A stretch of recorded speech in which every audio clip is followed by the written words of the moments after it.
the name of the Father, and the Son, and the Holy Spirit, one God, amen.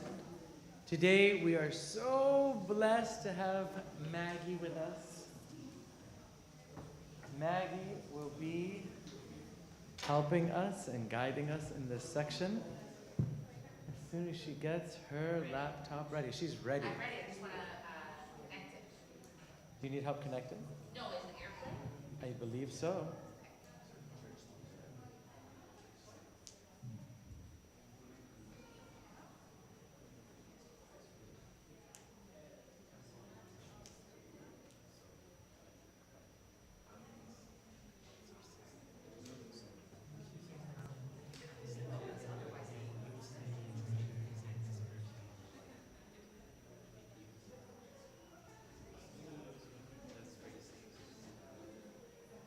What did I miss last week?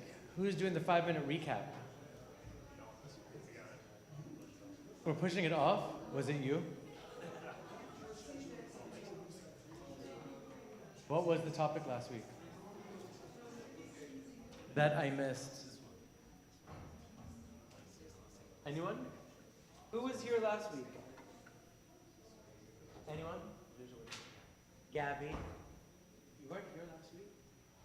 You sure? I feel like you were here. What do you feel like the topic may have been? Maybe, possibly, kind of. Anyone? He knows. What? Yeah, we're talking about St Mark and the difference between St Mark and Oh, like the Gospels? The difference between the Gospels? I love this. Okay, great.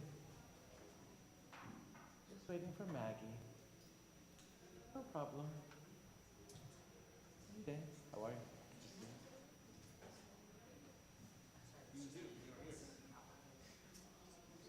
Sure, Maggie. We can still start. Excellent. Good morning, everyone. Good morning, Maggie. There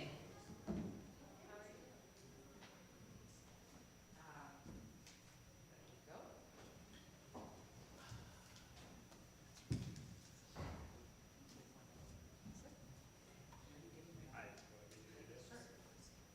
Take one and pass.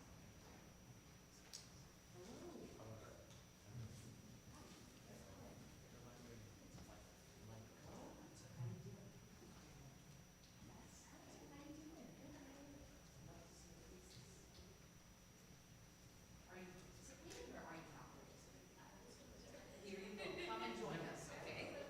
Who did not get?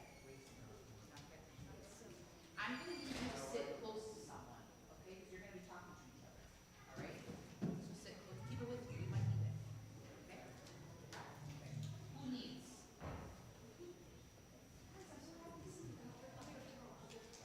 Your time is so valuable. I'll have to sit in your time. So what's still, is it the wrong password? Is it a PowerPoint presentation? It's a Google Drive, yeah. It's a Google Do you Drive. want to just like send it to the iPad and have the iPad cast Sure. instead? Excellent. But we're still going to start, okay? Yes. All right, so today we're going to talk about building our teaching toolbox. So I'm going to introduce myself a little bit. You all know me, but you don't all know me the way you're about to know me. All right, Oh, so I'm going to talk about that a little bit. So, so my name is Maggie. I am so happy to be with you today, talking about something that I'm really passionate about and that I love. And we were actually just talking with a couple other people about the fact that I feel very lucky that I get to serve God with something I also do for a living and that I really enjoy. So I have been a teacher, a middle school teacher, a high school teacher. I've been a servant in this church since I was 18, so let's not try to do that math. And I also, in real life, was an English and humanities and research teacher in Massachusetts, New York, and Vermont. And now I actually have the pleasure of working as an administrator for the North Road Southwest School District. And I know some of you attended that school district. And I work in the superintendent's office now as a director. So I actually get to coach teachers all the time now. And I get to work with K-12 teachers, and I also get to visit schools and work with K-12 students. So it's really fun. I am very passionate about teaching, as you can see, and today I'm going to try to give you some like fundamentals of teaching that I think we don't talk about explicitly, because I think up until the past few years, in this service and in many other services, we kind of think teaching is like a God-given talent and it's not something you can learn about. And there's just some good servants and some not so good servants. There are people who are good at teaching or not good at teaching. That might be true, but teaching is something you can learn, and it is something with a science behind it, all right? So what I want you to do is I want you to please write down one thing you hope to learn from today's workshop, okay? Do you need pens? Yeah. Have some pens. So just take one and pass it. Pass it off. Can we just get Live stream. Sure, there's a live stream? Oh my goodness. So just take a minute and please write down one thing you hope for from today's workshop.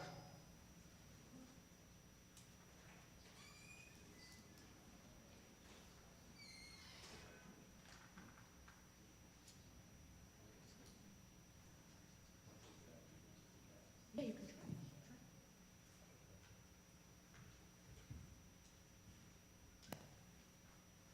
And you don't have to write your name. You can just write what you hope to learn and be honest.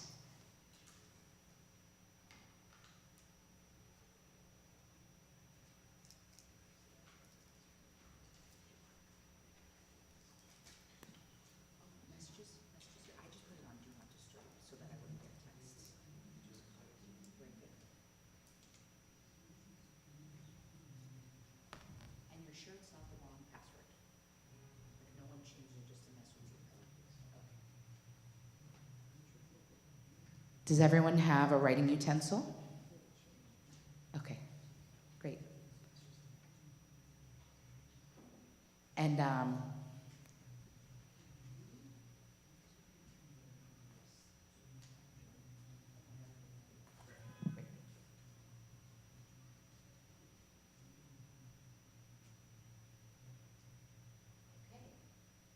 done. If you're not done, it's okay. All right, give me the post-its.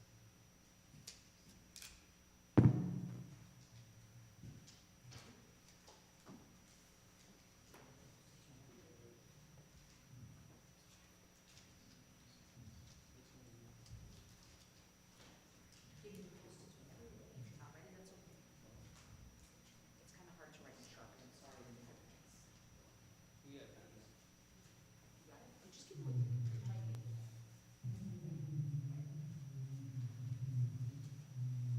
All right, now get up. Okay.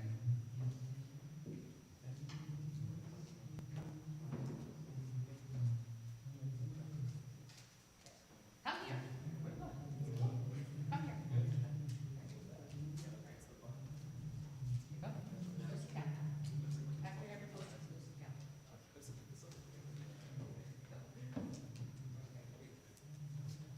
Okay, you go ahead. Yep. Go. Go. Just go. Draw that one.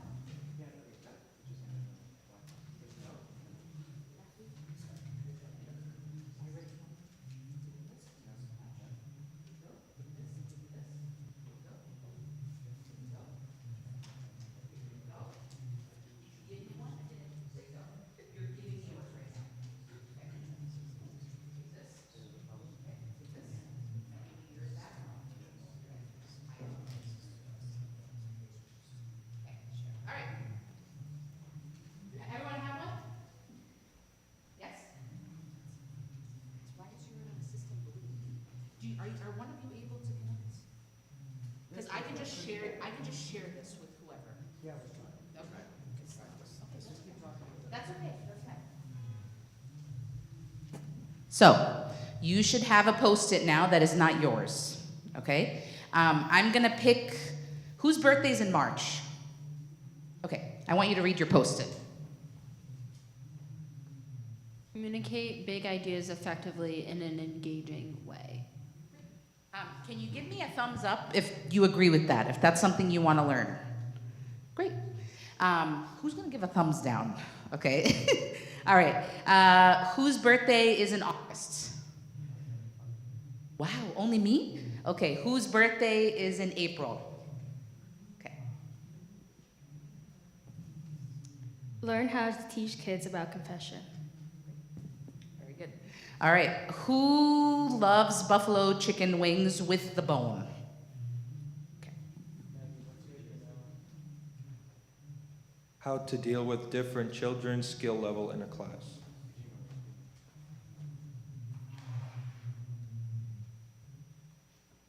Very good.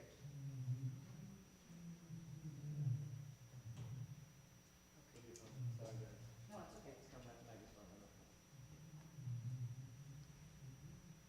Did you figure out what the issue is?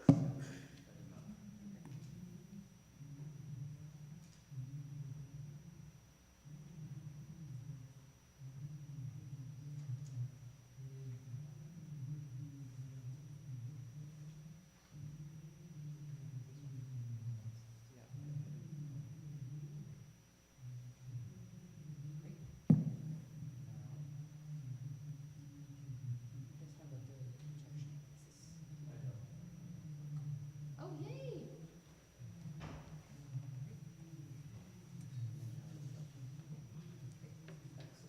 All right. Don't forget to use the microphone. Yes. Okay, so we already did this. Yes. Oh, I have. Is that the one I have? No, why don't you move this? Okay. Someone else has one, right? Okay. Keep it with you. You might need it. So, sorry about the weird start. So I just want to remind us all. So this is our vision and our mission for Sunday school, okay? This should not be the first time that you've seen this, but I want you to read it quietly, just as a reminder of where we are, just in terms of our service.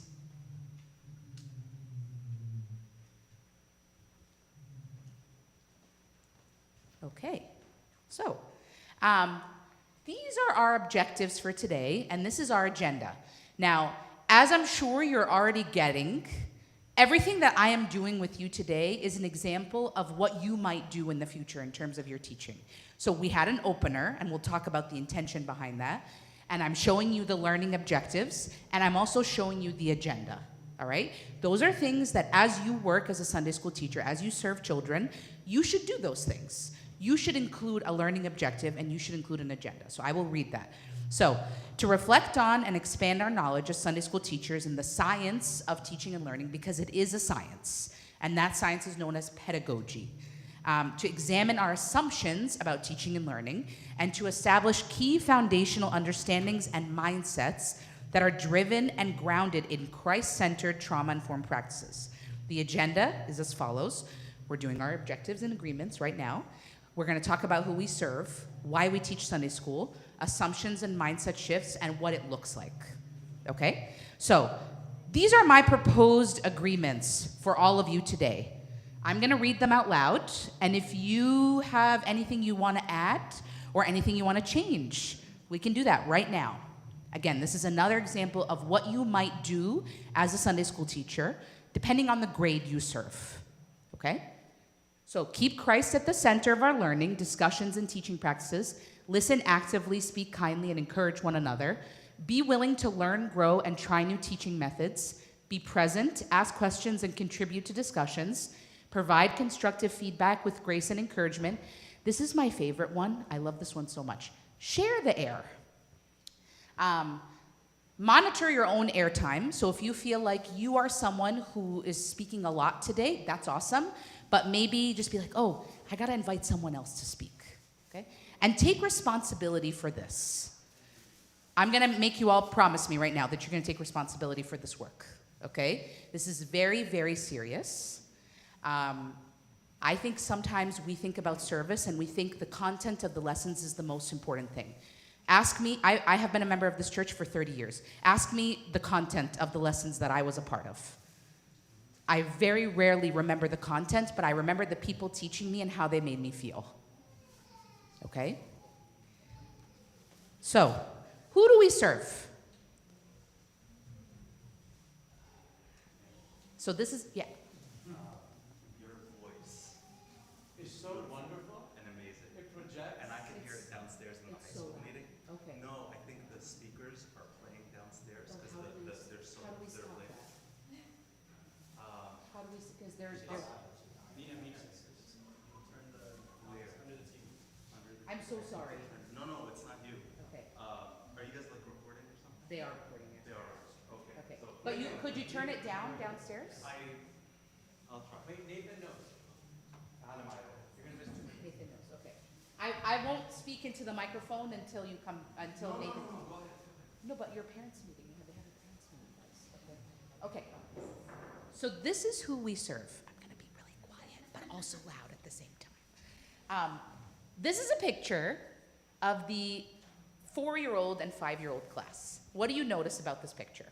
Besides the fact that my daughter is in it, and she's so cute.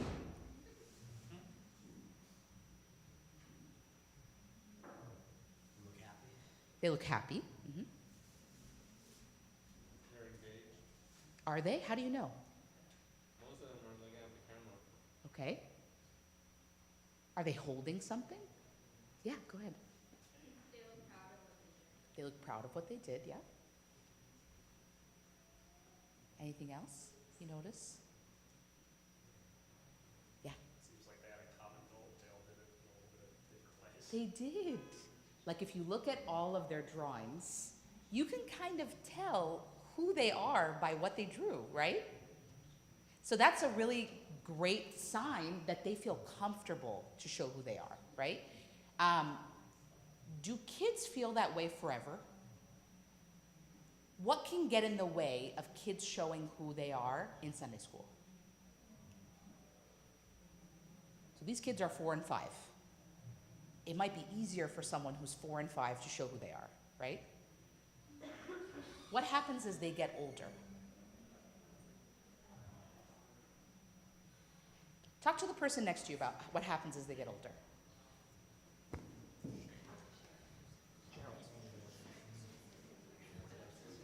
Nathan, it's all good? Okay, so I can be myself? Okay, great.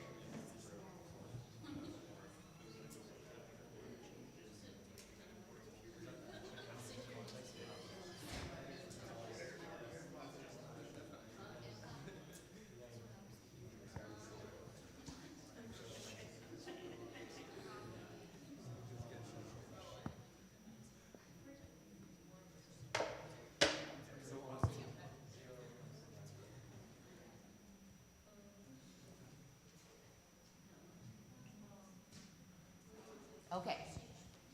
So, can I ask someone to share what you talked about? Yeah. Oh, let the audience microphone roam around,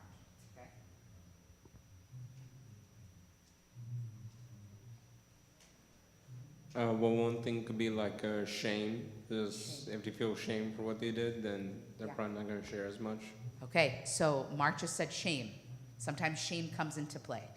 Does anyone else want to share what they talked about? Yes, Stephanie. Judgment. Judgment, yeah. Anyone else?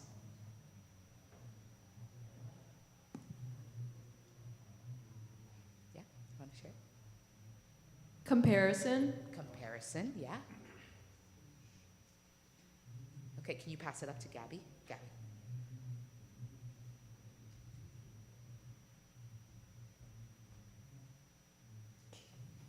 Abuna, do you want to share? I want to share what Gabby has to say. Sure, go ahead.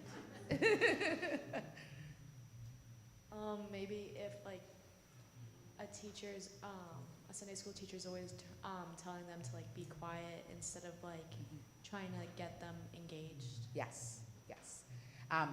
Those were great responses. So, kids should be able to come to our Sunday school classes and they should feel free to be who they are, right? And they're all united in one common goal, which is to become Christ-centered, right? We already talked about our mission and vision for Sunday school.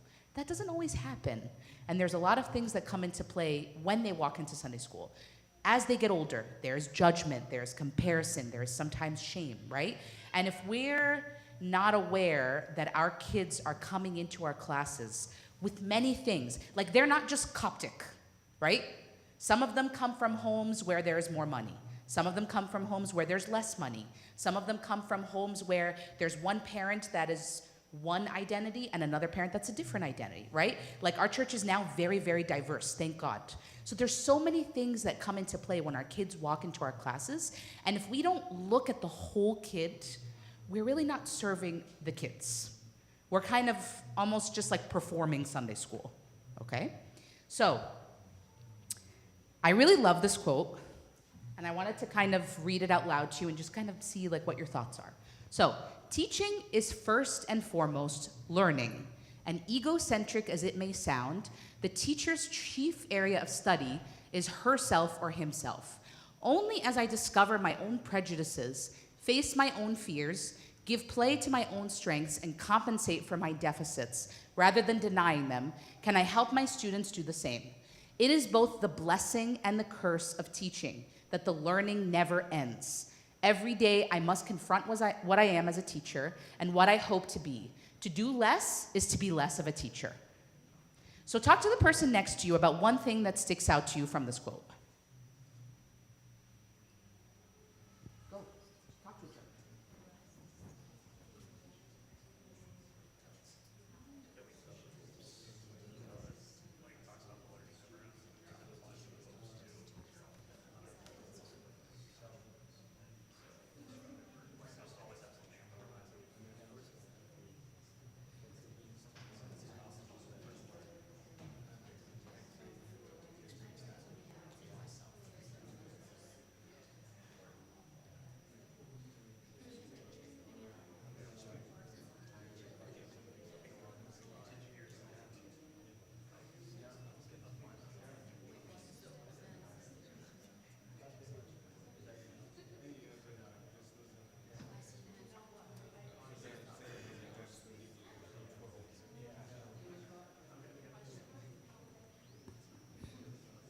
Okay.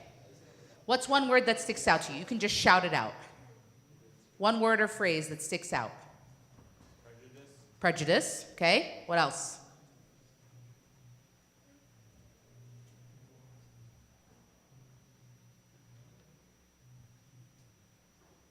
You're taking a long time to answer some of these questions.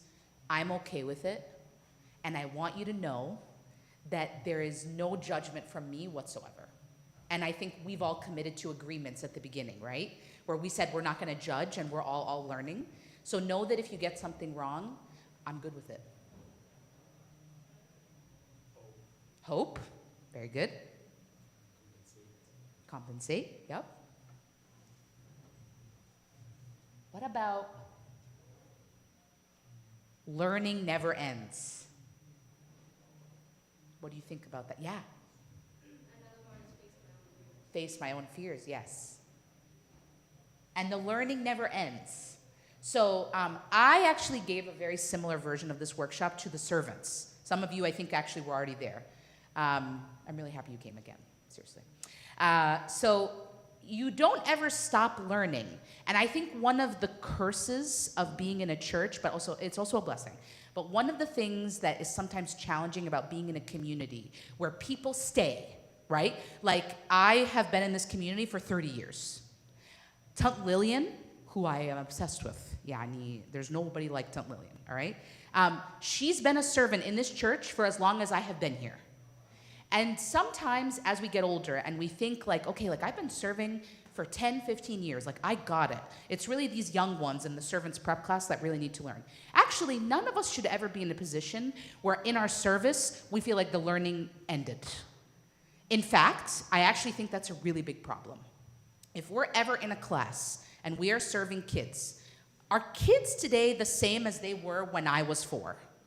Absolutely not. Absolutely not. And if we're like, in the good old days, I don't want to hear it, okay? I actually don't want to hear about the good old days because they're old, all right? Kids are changing in front of us. We have to adapt to make sure that we are supporting the whole self, okay?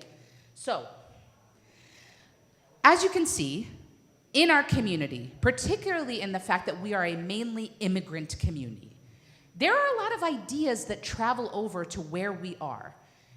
Right here, you have pictures of Habib Girgis, who was basically the father of Sunday school, right? And you have, on the top left, is a classroom in the United States from like 1950. On the top right, also the same class, 1950. Bottom left, a classroom in Egypt in 2010. And on the right, a classroom in Egypt the same year, but in a different school. Talk to the person next to you about what do you notice in these images.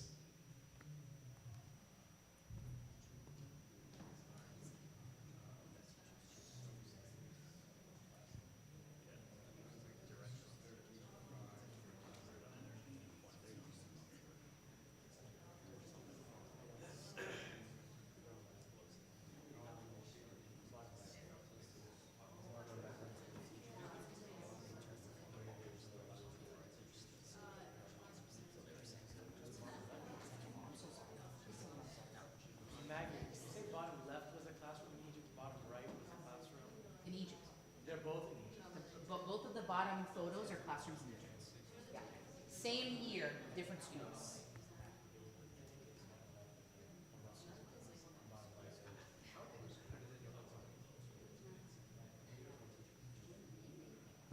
So what do you, they're saying they can still hear me downstairs, so I have to be very careful. Yeah. What do you notice about these images? Yes. Like the left corner, like the bottom corner, I feel like it's more interactive versus the other ones that are more of a traditional sense. Yes. Yeah, like how Yes. Yes. More traditional, less traditional. A little bit more interactive. What else do you notice? it hasn't changed in 60 years. There's a lot that hasn't changed, right? I think if you walk into some classes today in some schools, you might notice kids sitting in rows. Ask me if I like that. I don't like it. I really don't.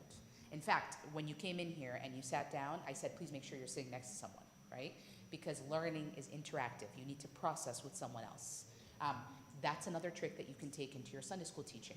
If you're having a class or you're having a classroom lesson and kids are feeling a little bit nervous about sharing in front of a whole group, ask them to share with the person next to them, because then they can actually try out their answers, and then they can be a little braver in sharing them with the whole group, okay? There's a lot of studies that show that kids actually remember more of what they say than what the teacher said, because learning is something that's really individual, okay? So the reason why I showed you these images is because I think that if we think 2025, teaching, classrooms, this is how kids learn, we can't think about that without knowing where we have inherited some systems that work well for some kids and other systems that don't work well for some kids. So when we are teaching kids, you don't want to think about the kids necessarily who, like, everything is going well in their life. Mom and dad are, reviewing Sunday school material with them at home, and, they're ready, they come to class ready to learn. Some kids are ready to learn, and would you agree with me that other kids, it takes a little bit more time and methodology to help them be ready to learn, right? What I want you to do for the rest of your life as a servant is, when you think about your lessons, don't think about the kids who are having an easy time in Sunday school. Think about the kids who need a little bit more extra help and a little bit more intention behind how you teach. Because if you can teach them well, you'll teach everyone well. And you'll actually help the kids who are really advanced in their thinking go even deeper, all right? So let's look at this statement. This is a statement I've heard many times. I've heard it at my job, and I've heard it in this church community. Some kids just don't want to learn. My job is to control the class so the kids who want to be there can get something out of it. I'm not going to tell you what to think about this statement, because I think you can probably tell what I think about this statement. I really want to hear what you think about this. Do you think this is true? Do you think it's not true? Talk to the person next to you. And be honest.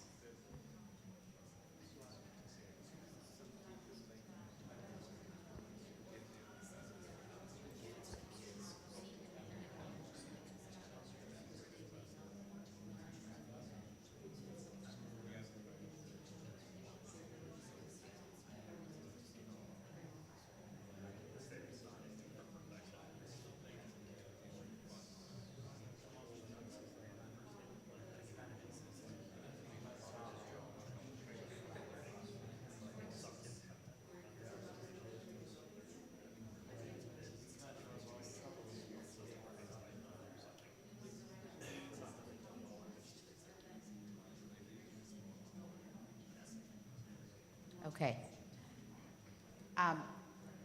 Who would like to share what they said? Yes, Mark. I think it's like a bit of both. Like, I've been in classes where there's like 90% of kids just don't want to learn and just go Mm. off the walls and are ready to go. But uh, it's also like not necessarily true because you do have to like put in the effort to engage like the more out of control kids again. Like, Interesting, it's one of interesting, the, interesting. it's not like a guarantee that's gonna work. Okay. Who else would like to share what they discussed?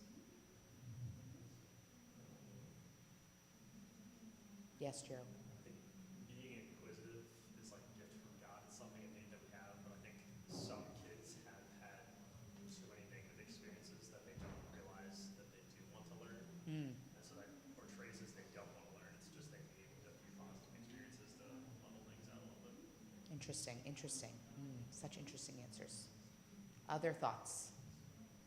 You guys are doing a great job. Nathan, can I ask you a question? When you were born and you were learning how to walk, who gave you lessons in how to walk? No one gave you lessons. Okay. Monica, when you were learning how to eat when you were little, okay, who gave you lessons in how to eat? No one. Okay. So one could argue that you learned those things just from your natural biological self, yes? Okay. That's the thing. God, in his infinite wisdom, made our bodies and our brains and our minds and our hearts so that we have to learn in order to survive, yes? So there is actually no child on the planet, no adult on the planet, who doesn't have an internal inherent desire to learn. It is biological. If you do not believe me, think about who gave you lessons in walking and eating, going to the bathroom, all those things. Everyone here, I assume, is potty trained, okay? So everyone here has learned things that were maybe a little taught. My son Luke is 2 years old, and we just potty trained him a few months ago, so some people take a little longer to, learn things, and some people learn right away. But every single child in our community, even the ones that are bouncing off of the walls, even the ones that come in and you're like, oh my God, this kid is never absent, all right? Every single one of those kids wants to learn, okay? It's, are we creating the conditions for them to tap into their learning and open up to us, all right?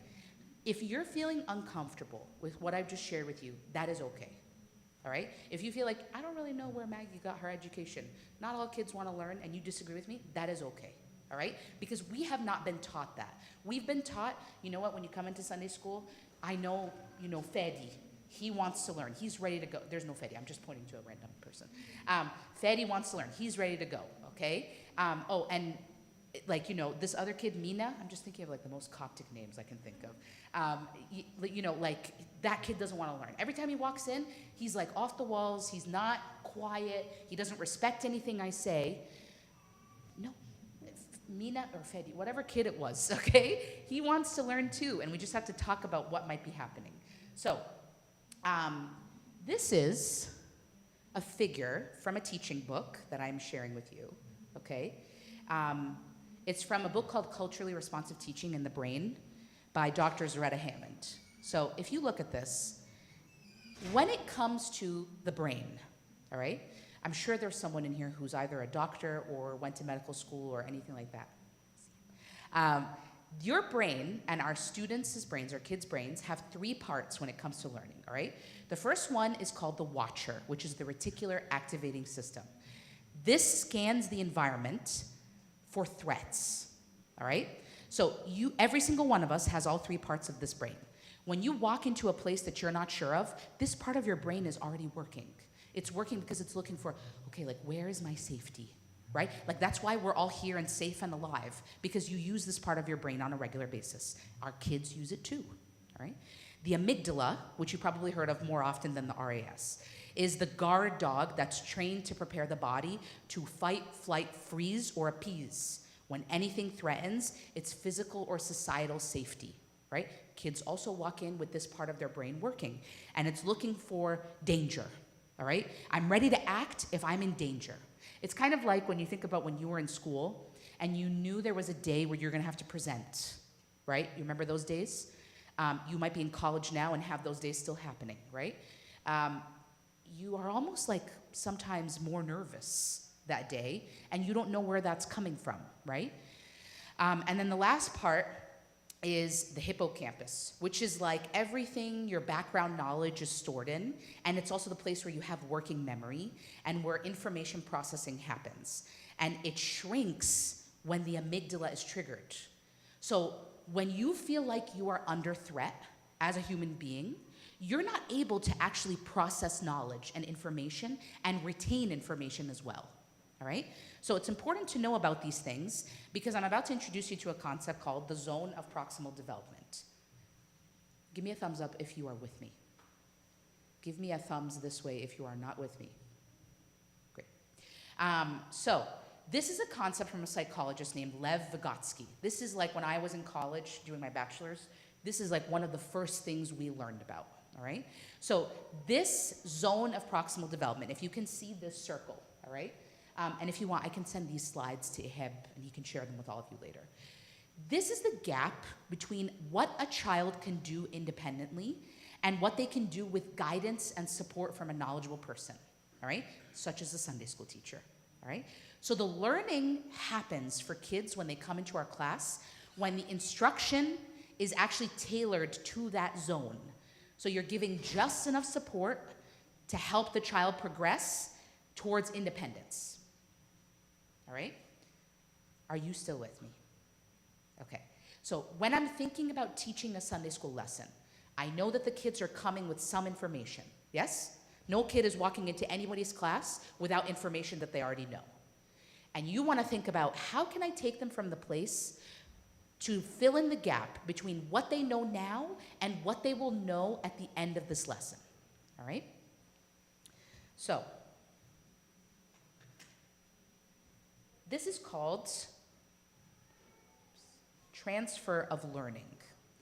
So transfer of learning happens when the kids in our class, and like this is like why we teach. Like this is like if we don't have this reason as why we teach Sunday school, then we don't really have a reason, right? This is what happens when the kids take the knowledge and skills that they learn in our classes and they can apply it to a different context, right? I will give you an example. My son Luke, I'm going to keep using him as my example because you all know how cute he is, all right? Luke, when he became potty trained, all right? All of a sudden, he was potty trained at home, okay? And then he was not potty trained out of the house. He was not yet able to take the learning of being potty trained from one context to another. So let's say, for example, you are teaching a lesson about the prodigal son. Everybody knows the story of the prodigal son, yes? And we all kind of know some idea about what the prodigal son teaches us, yes? What we want is for every kid in our Sunday school classes to take whatever story, whatever objective, whatever lesson you are teaching them and take it out of the Sunday school class and be like, oh, I am at school now. I know I learned something about the prodigal son. Are we expecting them that they're just gonna like walk up to random strangers and just tell them the story of the prodigal son? No, that's like memorization, right? We want transfer of learning. We want the story, the parables, right, to be something that they learn in Sunday school and then take outside of school and apply it to that context, right? This might sound like obvious, but I think unless we name this, we're not actually doing our kids justice, right?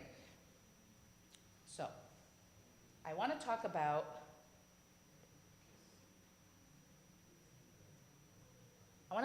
trauma-informed education. Raise your hand if you know what the word trauma means. Only 2 people know what trauma means. Okay, thank you very much. And Maya? Great. Is trauma limited to like a car accident, for example? No. Could trauma be food insecurity? Okay. Could trauma be losing a grandparent? Could trauma be mom and dad are fighting? Could trauma be I don't feel like I fit in? And because I feel like I don't fit in, there's no kids in here, right? I self-harm. Okay. Could trauma be I just moved to a new school? Yes. Trauma can be all of these things, right? Sometimes we think of trauma as relegated to something big. Like, oh my God, everybody in the class knows what happened to this one kid like a year ago, and it was this big trauma, and we all prayed for him. okay? Trauma is not just those big things. Trauma is lots of little things too. And if we don't think about the things that our kids are coming in with to our classes, we're not serving the whole kid. How many times have you heard me say serving the whole kid? I'm gonna keep saying it because it's really, really important, all right? So this is an approach that responds to the impacts of trauma to the entire church community and prevents future trauma from occurring. Do you think our Sunday school classes are trauma informed? Probably not. I think in some ways they are, and in some ways they're not, right? We have to think about being trauma-informed Sunday school teachers because we have to think of the whole kid, okay? So, what kind of Sunday school teacher do you think Christ would be? Talk to the person next to you.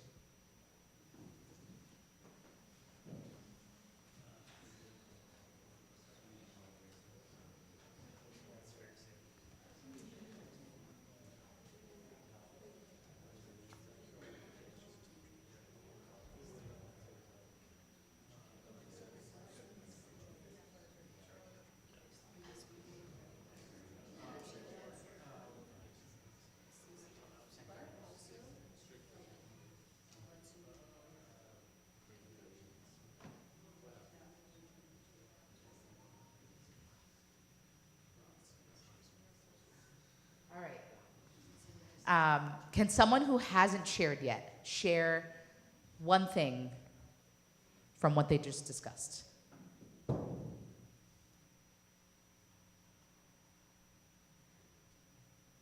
Yeah. Smart and well-informed, Mhm. cares about his students. Absolutely. Yeah. Smart and well-informed and cares about each kid. What else? Yes. He would be patient. Mhm. Other ideas? Would Christ only like the kids who behave? No, that was ridiculous. I can't believe I even just said that as a question, right? Christ would not just like the kids who come to class ready to learn and behave, right? Christ would be really happy to see each person, and he would be really patient, and he would be kind, and he would be well-informed, he would be very smart, well-intentioned, right? Would he see our assets or would he see our deficits? He would see both. Which one do you think he would try to think about more?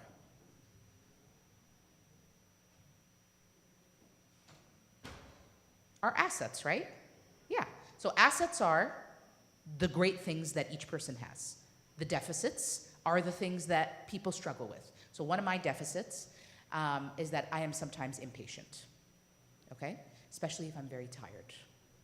One of my assets is being good at public speaking, okay? Each one of those things is just a part of who I am. It's just a part of who I am, right? And we all have those, right? Our kids come into our Sunday school classes with assets and deficits.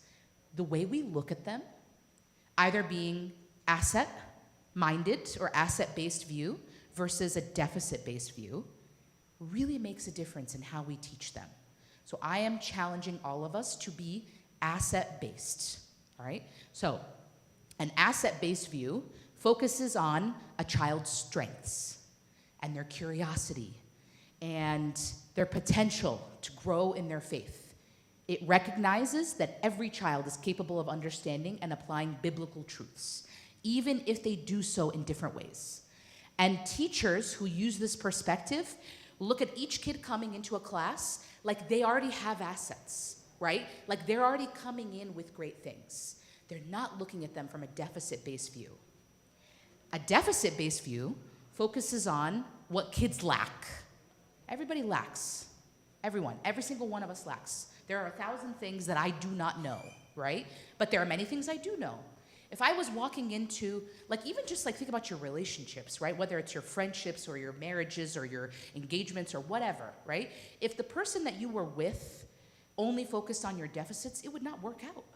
And actually sometimes in relationships when we realize like this person always points out the things I do wrong, I mean that's not a relationship that's positive, right?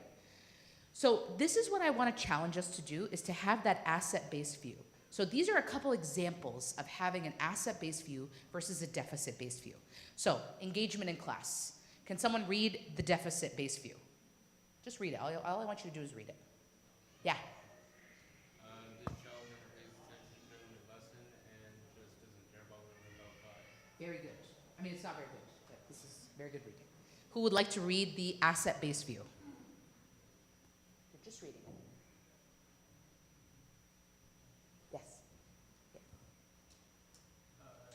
child learns best through hands-on activities. If I incorporate video storytelling, they might engage more deeply with this. Very good. Participation in prayer. From the beginning of time, I think we can all agree that let the people who didn't come this week come next week. Comes in every single Sunday school class when a kid does not know how to pray or feels nervous about praying. Not a bad prayer, but kids sometimes struggle with saying, like if I say, Gabby, it's your turn to pray today at the end of class, all right? Gabby might feel really excited about that, or she might be like, oh my God. So, Gabby, you want to read the deficit-based view? This child never wants to pray out loud. They must not have a strong relationship with God. Very good. Who would like to read the asset-based view? Yes. This child might feel shy or unsure about praying in front of others. I can encourage them by modeling prayer and letting them participate in ways that feel comfortable to them. Very good. I am a big fan of not looking at kids who are shy in class as there's something wrong with them. Okay? I am sure that in this very group, there are people who have differing levels of ability or comfort in speaking out loud in front of others, right? Some people might have jobs where they actually do that all the time, like me, and some people might have jobs where they actually are very introverted and they work individually, and that's how they found something that's suited to their talents, right? So it's not about, oh, is that me? That's me. Look how cute I was. Abunamina, do you remember this, Maggie? I sure do. Yep. So behavior, and I put behavior because sometimes I did not behave very well in Sunday school, and Abunamina knows that because he was one of my first Sunday school teachers. So behavior, I'll read this one. This child is always disrupting the class. They just don't know how to behave in Sunday school. Or this child has a lot of energy and enthusiasm. If I give them a leadership role or a hands-on task, they might stay engaged in a positive way. So there are a lot of examples of this. And again, I will share these slides with you. But if you look at just like restlessness, okay? Do some of our kids in our classes have disabilities? Do they have learning differences? Okay, that's a real thing. Whether we are comfortable talking about that or not, there are kids in our community who are on the autism spectrum. There are kids in our community who have ADHD. There are kids in our community who have disabilities that are not being treated because there's a lot of stigma around disabilities, right? You agree with that, yes? So there are a lot of different ways of learning that our kids need, and to not think about them and those abilities or disabilities is like a crime, okay? Like I was recently in a classroom, like at work, where it was a high school teacher, and I don't know if you know this, but high school teachers are the teachers who, and I'm saying this as someone who was a former high school teacher, they think about themselves as teachers as content first, teachers second, all right?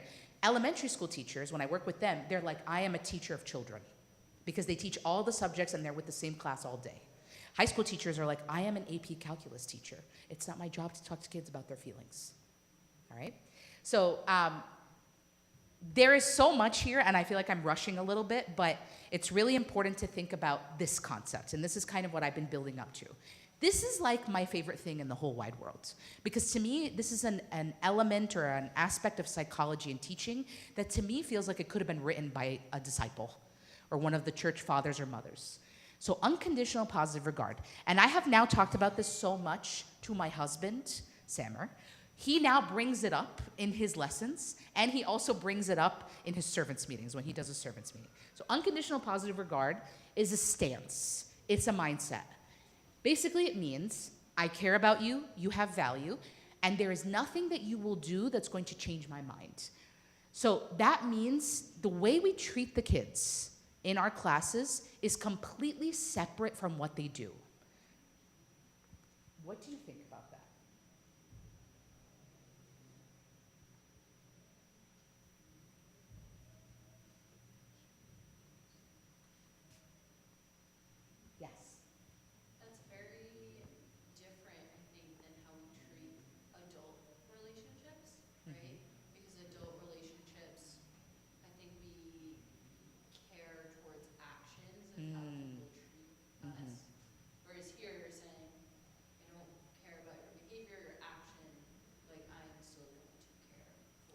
absolutely. That was really good. So sometimes I think about like the way I have my adult relationships and my kids, right? There is nothing that my son or daughter can do to make me stop loving them, okay? Even though sometimes you're like, oh my God, okay? My parents, who are actually sitting in the back and attending this workshop, so cute. My parents, there is nothing that I can do to make my parents stop loving me. Hi, Mama, hi, Papa. There is nothing that our kids should be able to do in our Sunday school classes that makes it so that they feel like we don't love them anymore. And if we don't agree with that, we should not be Sunday school teachers. I'm just saying it, okay? If we think that our kids have to earn our love and our service, we should not be teaching them. Because in everything that we do as Sunday school teachers, we should be modeling Christ. It's not an adult relationship, right? It's very different from an adult relationship. If anyone in here is dating or engaged or married, your love for your spouse is, I don't want to say it's conditional, but the way they treat you does matter, right? And the way they act does matter. This is a very different kind of relationship. I can give you so many examples of this, but I will give you an example of being, how do I go back? I want to go back. Well, ignore this, okay? When a kid comes to class late, I remember being a person who, when a kid came to class late, both as a teacher in public schools and also as a Sunday school teacher, to be like, nice of you to show up. I've said that, absolutely. How else am I supposed to get them to not be late? Wrong, okay? That's an example where when a kid comes to class and they are late, and we don't know the reason, right? We don't know if they were like in the bathroom not feeling well. We don't know if their parents were late to bring them to church. We don't know if they're having depression or anxiety and they have a really hard time being in crowds, right? We don't know why. But when a kid comes to our class and they are late, and let's say, for example, we teach high school, okay? And we can kind of say like, you know what, I think this kid went to dunks before they came to this class, all right? Believe it or not, it does not matter why they are late. When they walk into your class, hey, I'm so happy to see you. Thank you so much for coming. It really makes me really happy to see you in this class. Think about when you, is anyone here a parent besides me? And Abuna. When you see your kids and you are disciplining your kids, all right? And one day when you are parents, I know nothing about parenting, ask Abuna any hip, okay? I've only been parenting for what feels like 3 minutes. A big part of parenting is making sure that your kid knows that you love them no matter what. Even if they do something like, for example, we'll remember Luke and his potty training. If he pees on the ground, okay, you still love them, even though your Clorox wiping is all over the place, okay? There's nothing that's gonna make your kids feel like you stop loving them, and there is nothing that our Sunday school kids should feel like, okay, like I'm not happy that you're here. Or you were late, so you're gonna earn my love back. Absolutely not. That feels really different from how some of us have been raised. I think we can agree with that, whether we like it or not. I will say for me, as I grew up, there were times where I felt like, you know what, like I really want to make my parents happy. I really want to make sure I'm doing the right things. Little did I know that my parents' love for me is unconditional and they're going to love me no matter what, right? So when we talk about trauma-informed education, there are 4 tenets of trauma-informed education. The first one is predictability, flexibility, empowerment, and connection. These are 4 things that should be in everything that you do as a Sunday school teacher. And I could talk about some examples. So,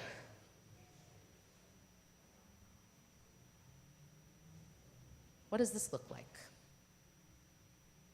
So, predictability. What do you think that might look like?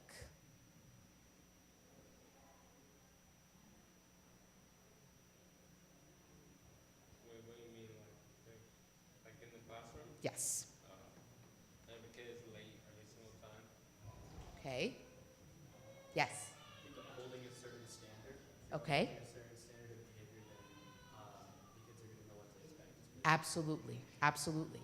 And predictability can also be every time I come into the class, I know that the objective is going to be on the board. Okay? Every time I come into class, I know there's going to be an agenda. I can look at the board and know what I'm going to learn about, right? We might think those things are boring or they're just kind of like simple, but they actually are an aspect of trauma-informed education because kids need predictability. Like if I were to change the bedtime routine of my children and make it different every day, they would probably have a mutiny and a revolution, okay, in my household. Kids need predictability, they need routine, right? That's something that makes them feel safe, right? The other element is flexibility. Let's say, for example, I know I have a kid in my class who has ADHD.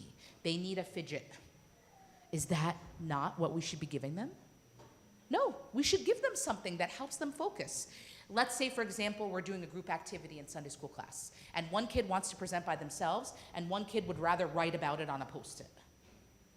That's okay. And empowerment and connection. So empowerment is like, I walk out of the class, and I feel like I can go and learn about these things. I feel excited. And then connection is, did I have a connection with the person in front of me?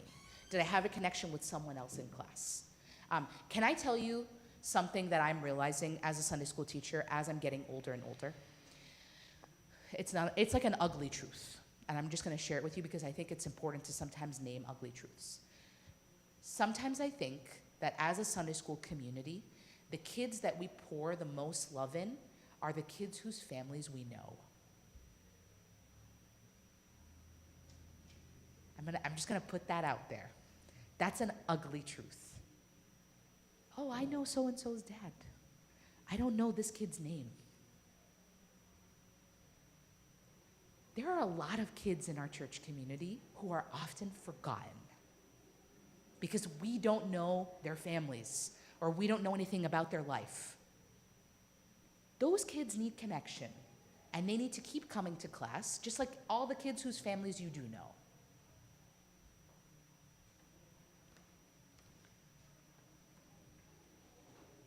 So having the objective written on the board in a student-centered way, and again, like I said, I will send you all these slides, and activating prior knowledge, that's another thing that we can do to make sure that the kids in our class are harnessing the new information, okay?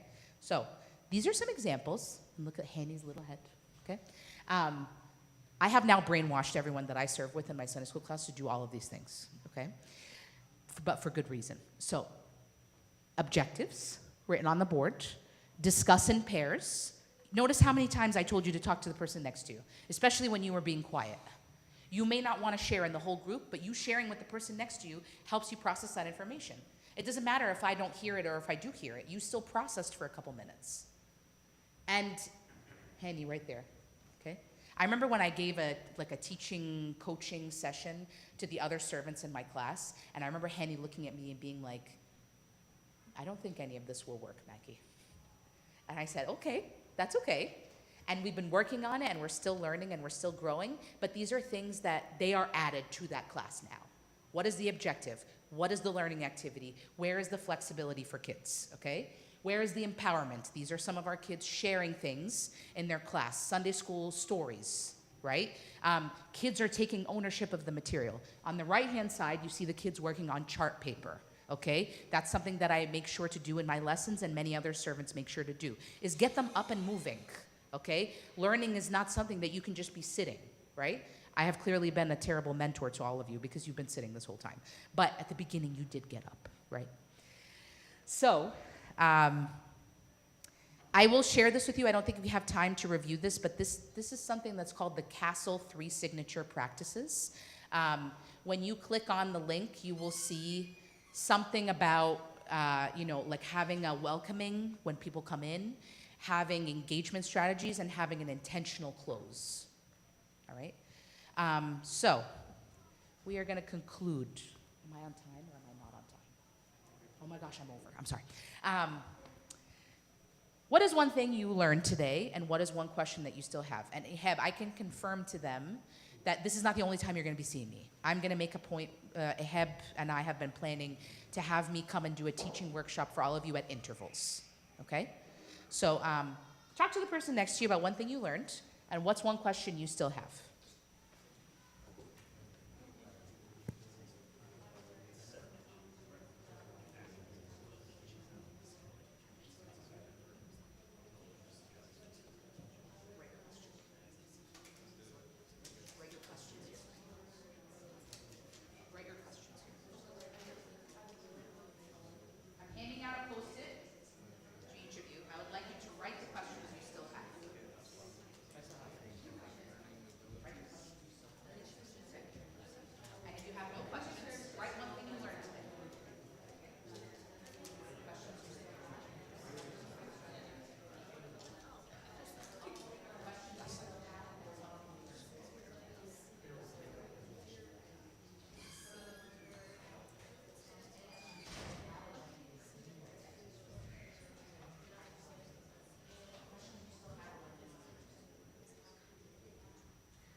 done writing your questions, before you leave today, please give me the Post-its because I use that information to plan the next work. Okay? Okay. I want to end with this verse. So, let us not grow weary while doing good, for in due season we shall reap if we do not lose heart. Galatians 6:9. I love this verse. One of the biggest reasons why I love this verse is because Sunday school service is not one of the things that you can see the products, right? Like sometimes you can give a great list. One of the things that is really special about Sunday school service is that you will see the benefits much later, okay? So for example, I'm going to use Abuna Mina as my example. Abuna Mina was one of my first Sunday school teachers when I moved to the United States, okay? I don't think I have to tell any of you how special Abuna Mina is, but at the same time, I'm also going to tell you he was very strict. He was very, very strict. And I went to Sunday school class in the classroom downstairs where my son is now in his first Sunday school class, okay? And my child, Alexandria, my daughter, she, I know, is going to be a great servant one day because she's just awesome. She's great. And the thing that's really special about Sunday school and service, and especially serving kids, is you will see the benefits 10, 20 years later. And that's really, really special. And I want you all to think about that. The future of the church and our kids is literally in your hands, no pressure whatsoever. But I know each of you are going to do a great job. And I look forward to the next time I can come and talk to you about something that I really love, which is teaching.